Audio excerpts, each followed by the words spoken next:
الکریم اما بعد،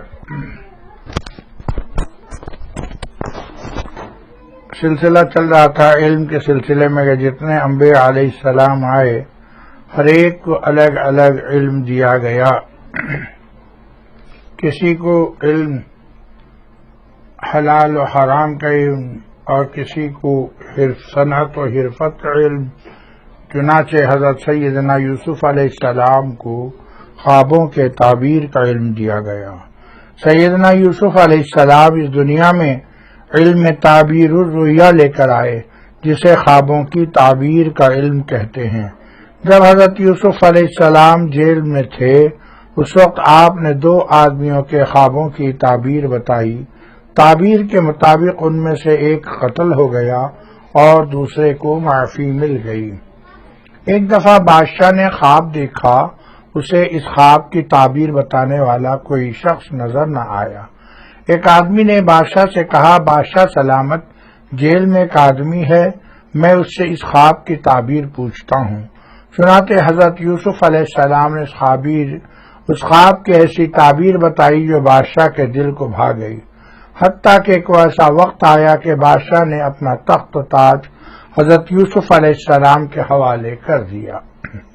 یہاں پر ایک نقطہ اور طلب ہے۔ اللہ تعالیٰ نے سیدنا یوسف علیہ السلام کو 2 چیزوں میں امتیاز عطا کیا تھا، ایک حسن میں اور دوسرا علم تعبیر میں۔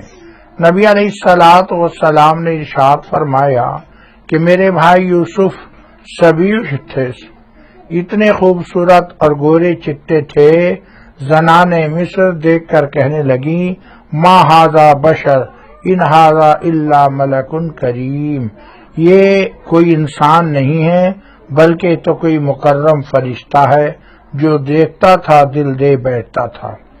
حضرت یوسف علیہ السلام جب جوانی کی عمر کو پہنچے تو اللہ تعالی نے ان کو علم عطا کیا۔ چنانچہ قرآن مجید میں ارشاد فرمایا، فلما بلغ شدہ آتیناہ حکما وعلما، جب وہ بھرپور جوانی کی عمر کو پہنچے ہم نے ان کو علم عطا کیا۔ اس میں کون سا علم خصوصیت کے ساتھ تھا؟ قرآن مجید میں تعویل الاحادیث، خوابوں کی تعبیر کا علم تھا۔ یہاں سمجھنے کی بات یہ کہ جب ان کو بھائیوں نے کنویں میں ڈالا اور وہ نکالے گئے تو نکالنے والوں نے ان کو بیچا، اس وقت ان کے پاس ان 2 نعمتوں میں سے ایک نعمت تھی، حسن و جمال والی نعمت۔ ان کو حسن و جمال ماں کے پیٹ سے ملا تھا، اور جب اٹھتی جوانی ہو تو پھر تو حسن اور بھی دلکش ہوتا ہے۔ ان کے پاس حسن کی انتہا تھی، اس وقت ان کو بیچا گیا۔ ان کی قیمت بھلا کتنی لگی؟ قرآن مجید نے سوال کا جواب یوں دیا، وَشَرَوْهُ بِثَمَنٍ بَخْسٍ دَرَاهِيمَ مَعْدُودَةٍ، چند کھوٹے سکے۔ معلوم ہوا کہ جب حسن علم سے علیحدہ ہوتا ہے تو اپنی قدر کھو دیتا ہے۔ اللہ تعالیٰ کے ہاں نعمت صرف حسن کی کوئی قیمت نہیں۔ حسن والوں کے لیے کتنی عبرت کی بات ہے کہ حسن یوسف کی قیمت 2-3 کھوٹے سکے لگ رہی تھی۔ حسن کی پوجا کرنے والے چند کھوٹے سکے کی متاع کے پیچھے بھاگ رہے ہوتے ہیں۔ عبرت حاصل کرنے کا مقام ہے۔ اللہ تعالیٰ نے جب حضرت یوسف علیہ السلام کو علم عطا فرما دیا تو ان پر امتحان آیا۔ بالآخر اللہ رب العزت نے ان کو اس آزمائش میں کامیاب فرما دیا۔ جیل میں بھی گئے اور بالآخر ایک وہ وقت بھی آیا جب ان کو جیل سے نکالا گیا اور پوچھا کہ اب قحط آئے گا تو آپ ہی بتائیں کہ ہم اس آزمائش کا سامنا کیسے کریں۔ فرمایا اجعلنی علی خزائن الارض، مجھے آپ فائننس منسٹر یعنی خزانوں کا والی بنا دیں۔ چنانچہ ان کو فائننس منسٹر بنا دیا گیا۔ اب دیکھیں کہ اللہ رب العزت علم کے ذریعے عزت دے رہے ہیں۔ عزت بھی کیا ملی؟ تخت پر بیٹھ کر خزانے تقسیم کر رہے ہیں۔ ایک وہ وقت بھی آیا جب بھائی غلہ لینے کے لیے آئے۔ حضرت یوسف علیہ السلام نے ایک ہیلے سے اپنے بھائی بنیامین کو اپنے پاس رکھ لیا، پھر دوبارہ بھائی آئے تو کہنے لگے یا ایھا العزیز، اے عزیز مصر، مسنا و اہلنا الضر، ہمیں اور ہمارے اہل خانہ کو تنگدستی نے بے حال کر دیا ہے، وجئنا ببضاعۃ مزجاۃ، ہم ایسی قیمت لائے ہیں جو پوری بھی نہیں، فاوفی لنا الکیل، آپ ہمیں غلہ پورا دے دیں، وتصدق علینا، اور ہم پر صدقہ و خیرات کر دیں، ان اللہ یجزی المتصدقین، اللہ تعالیٰ صدقہ دینے والوں کو جزا دیتے ہیں۔ جب حضرت یوسف علیہ السلام نے یہ دیکھا کہ میں بھی نبی کا بیٹا ہوں اور یہ بھی نبی کے بیٹے ہیں اور یہ میرے سامنے کھڑے بھیک مانگ رہے ہیں، اس وقت انہوں نے ان سے پوچھا ما فعلتم بیوسف، تم نے یوسف کے ساتھ کیا سلوک کیا تھا؟ یہ سن کر ان کی آنکھیں کھل گئیں، پوچھنے لگے انک لانت یوسف، کیا آپ یوسف علیہ السلام ہیں؟ انہوں نے فرمایا انا یوسف، ہاں میں یوسف ہوں، وہذا اخی، یہ میرا بھائی بنیامین ہے، قد من اللہ علینا، تحقیق اللہ تعالی نے ہم پر احسان فرما دیا، انہ من یتقی ویصبر فإن اللہ لا یضیع اجر المحسنین، جو انسان اپنے اندر تقوی اور صبر و ضبط کو پیدا کر لیتا ہے، اللہ تعالیٰ سے نیکوکاروں کے اجر کو ضائع نہیں کیا کرتا۔ ہر دور ہر زمانے میں جو حضرت یوسف کے بھائیوں کی طرح نفس کا پجاری بنے گا، اللہ تعالیٰ اسے فرش پر کھڑا کر دیں گے، اور جو حضرت یوسف علیہ السلام کی طرح تقوی والی زندگی گزارے گا، اللہ تعالیٰ اسے عرش پر بٹھائیں گے۔ سیدنا داؤد علیہ السلام اور زرہ بنانے کا علم، حضرت داؤد علیہ السلام کو اللہ تعالیٰ نے لوہے سے زرہ بنانے کا علم عطا کیا۔ اللہ تعالیٰ فرماتے ہیں وَأَلَنَّا لَهُ الْحَدِيدَ، ہم نے ان کے لیے لوہے کو نرم کر دیا۔ وہ لوہے کی کڑیاں بناتے تھے، پھر ان کو جوڑ کر زرہ بناتے تھے، جس دور میں جنگ میں کام آتی تھی۔ اللہ تعالیٰ نے ان کو یہ خاص علم دیا تھا جس کا تذکرہ اللہ رب العزت نے قرآن میں یوں فرمایا وَعَلَّمْنَاهُ صَنْعَةَ لَبُوسٍ لَكُمْ، ہم نے ان کو لباس بنانے کا علم دیا۔ اس علم کی وجہ سے اللہ رب العزت نے ان کو شاہی عطا فرمائی، حالانکہ حضرت داؤد علیہ السلام کے والد تو بادشاہ نہیں تھے۔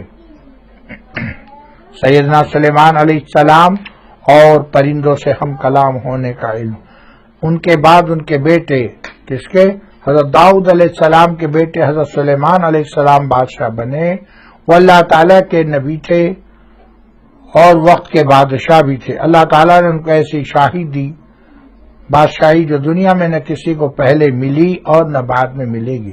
ان کی شاہی انسانوں پر بھی، جنوں پر، یعنی بادشاہت انسانوں پر بھی، جنوں پر بھی، پرندوں پر بھی، مچھلیوں پر بھی، ہوا پر بھی تھی۔ ان کو بھی ایک خاص علم دیا گیا تھا۔ انہوں نے لوگوں کو فرمایا یا ایھا الناس علمنا منطق الطیر، اے انسان، اللہ تعالیٰ نے ہمیں پرندوں کے ساتھ ہم کلام ہونے کا علم عطا فرمایا ہے۔ ایک دفعہ انہوں نے اپنے لشکر میں دیکھا ہدہد نہیں تھا۔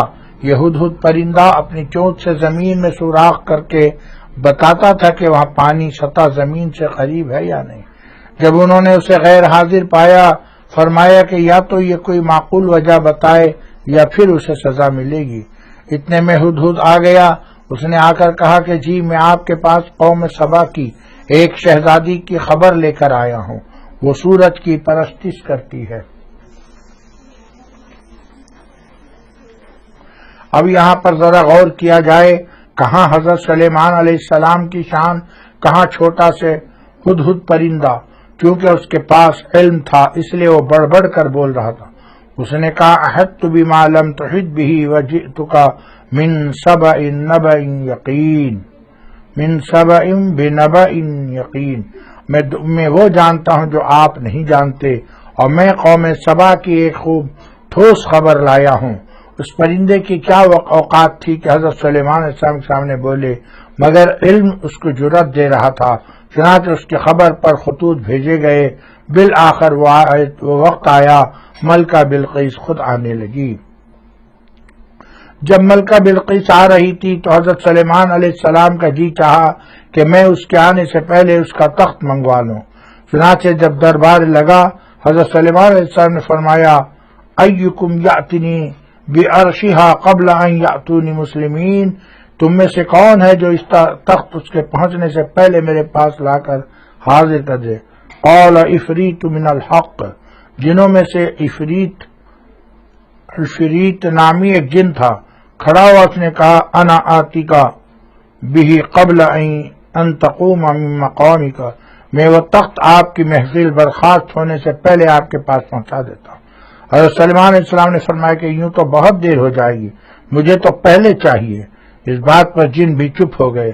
حضرت سلیمان علیہ السلام نے پوچھا کہ کیا کوئی اور ہے جو کام کر کے دکھائے؟ بالآخر ان کی محفل سے آصف بن برقیہ نامی ایک آدمی کھڑا ہوا۔ قول الذی عنده علم من الکتاب، کہا اس شخص نے جس کے پاس کتاب کا علم تھا، علم کی شاہی دیکھیے، علم کی طاقت دیکھیے، کہنے لگا انا آتیک بہ قبل ان یرتد الیک طرفک، میں آپ کے پلک جھپکنے سے پہلے وہ تخت آپ کے پاس پہنچا دیتا ہوں۔ فلما رآہ مستقرا عنده قال ھذا من فضل ربی، حضرت سلیمان علیہ السلام نے پلک جھپک کر دیکھا، تخت موجود تھا۔ آپ نے فرمایا کہ یہ میرے پروردگار کا فضل ہے۔ اس سے علم کی طاقت کا اندازہ کیجئے کہ جو کام جن بھی نہ کر سکے وہ ایک عالم نے کر دکھایا، وہ انسان تھا۔